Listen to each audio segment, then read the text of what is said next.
Welcome back, all the amazing design enthusiasts. Today, we are going to talk about something that's absolutely essential for computers to communicate on the internet, called as the IP addresses. Now, just as every person in this world is known by their name, each computer on the internet is known by its IP address. Take a look at this diagram. Here's what an IP address might look like. 172.217.22.14. It's kind of like saying, hello there, I am 172.217.22.14.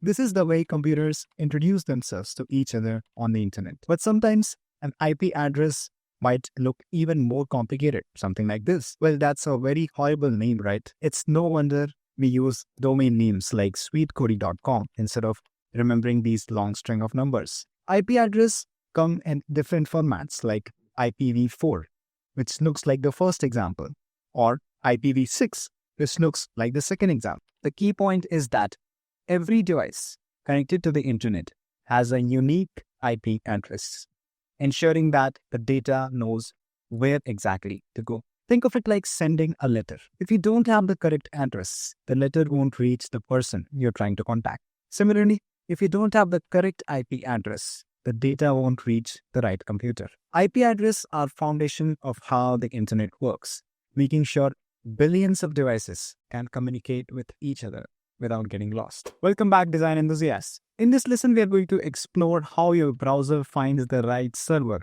when you typed in a website name like sweetcody.com. The magic behind this process is something called as DNS, or domain name system. Let's say when you type sweetcody.com in your browser, what happens next? The browser needs to connect to SweetCody's servers to load the homepage. But it first has to figure out where that server is located. This is where the DNS comes in. Here's how it works. Your browser asks, where is sweetcody.com? This question is sent to the DNS server. The DNS server checks its records and responds.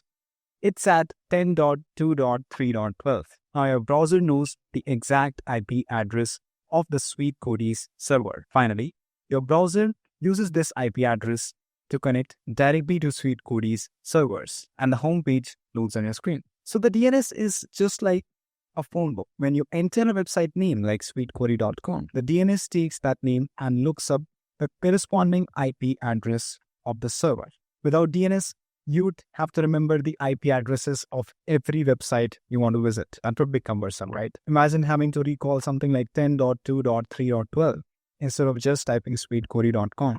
Definitely not fun. Thankfully, DNS handles all that for you, translating easy to remember names into the precise IP addresses that computers use to communicate. Stay tuned for the next one. Now that we have covered some essential networking concepts, let's dive into the relationship between client and server. The two key players in how the internet works. First, let's break it down. What is a client? A client is a computer or a device that requests for the information. It could be a laptop, smartphone, or even a smart TV. A server. Server is a computer that provides or quote-unquote serves the requested information to the client. Servers store the data and resources that client requests. To make this more concrete, let's look at some everyday examples. Imagine you're sitting on your couch and your smart TV is streaming movies from Netflix. In this scenario, your smart TV is the client requesting for the movie information. Of course, we have the Netflix servers that is giving those information back to the client. Or think about when you're using your phone to get directions on the Google Maps. Here, your phone is the client requesting location data from the Google Maps servers. Take a look at this diagram. On the left, we have the user and their laptop. This represents the client. The client is saying, show me the website homepage, which is a request for the information. On the right, we have the server, that is the machine that hosts the website. The server responds back by saying, here is your requested homepage, so that the client can then display on the screen. Without servers, clients wouldn't have anywhere to get the information they need. And without clients, servers wouldn't have anyone to serve. It's a symbiotic relationship that powers the entire internet. Welcome back, design enthusiasts. Just as humans use grammatical rules to communicate, computers also follow certain rules while communicating. These rules are nothing but the protocols. Based on what the task is, you might use different rules or the protocols for it. For example, if the task is to do some common web interactions like sending or receiving web pages, or perhaps updating the content on the server, we use HTTP protocol. Similarly, if the task is to transfer files, we use the FTP protocol, aka the File Transfer Protocol. Let's look at some popular protocols. We'll start with TCP, also called as the Transmission Control Protocol. Imagine you are streaming a movie, and after the first scene, you suddenly see the climax. Totally confusing, right? Well, TCP makes sure that doesn't happen. It's a protocol that ensures your data packets are delivered in the correct sequence, so you watch the movie in the proper order. Take a look at this diagram. The client on the left asks the server if the server can give the Harry Potter movie. The server sends the data packets, or you might think of them as movie scenes, back to the client. Now, TCP ensures that these scenes are in the right order without jumbling it up. Let's now talk about UDP, the User Datagram Protocol. Imagine you're watching a live football game. There is emphasis on the word live. You want the action to feel as real-time as possible with no delay, even if that means missing a few seconds of footage here and there. UDP is perfect for this. It sends the video very quickly, but it doesn't guarantee that every single piece of the data will arrive. Unlike TCP, which focuses on delivering every part of the data in order, UDP is all about speed. It sends data super fast, even if it skips a bit here and there. This makes it great for live events, where being up to the second is more important than perfect accuracy. Take a look at the diagram. The client, your device, requests to watch a live football game from the server. UDP starts sending the video stream as quickly as possible. See how the red arrow is labeled super fast. That's UDP getting the video to you quickly. But sometimes you might miss, like the 4 to 6 seconds of footage. And that's okay. It's because with live events, you care more about being in the moment than seeing every single frame perfectly. Now you know why sometimes during live streaming, you might miss a small part of the action, like when the game skips for a few seconds. It's all because UDP is working to keep things fast and as lively as possible. Let's now move to HTTP, Hypertext Transfer Protocol, the most commonly used protocol on the internet. HTTP is just like a back and forth conversation. You, the client, ask for something, and the server responds. For example, when you click on a product while shopping online, your browser sends a request to the server, which then sends back the product details. In the diagram, you can see that the client is requesting for a web page from the server. The server fetches the data and sends the web page back to the client, making it visible on your screen. In this video, let us understand another important concept in the networking domain, called as the forward proxy and the reverse proxy. You can think of forward proxy as your own personal assistant.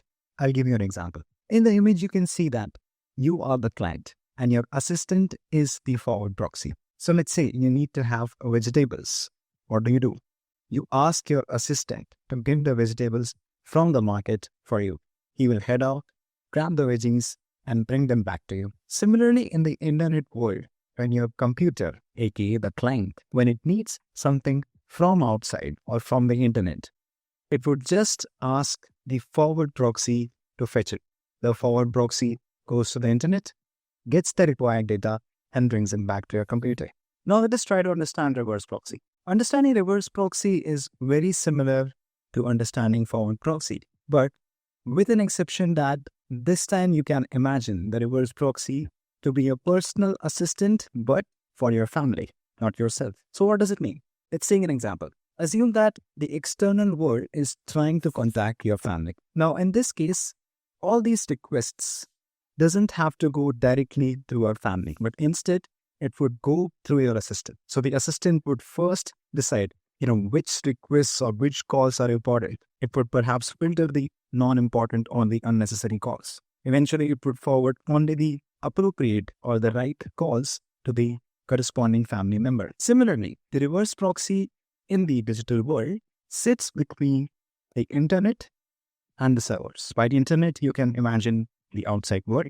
By servers, it's your family.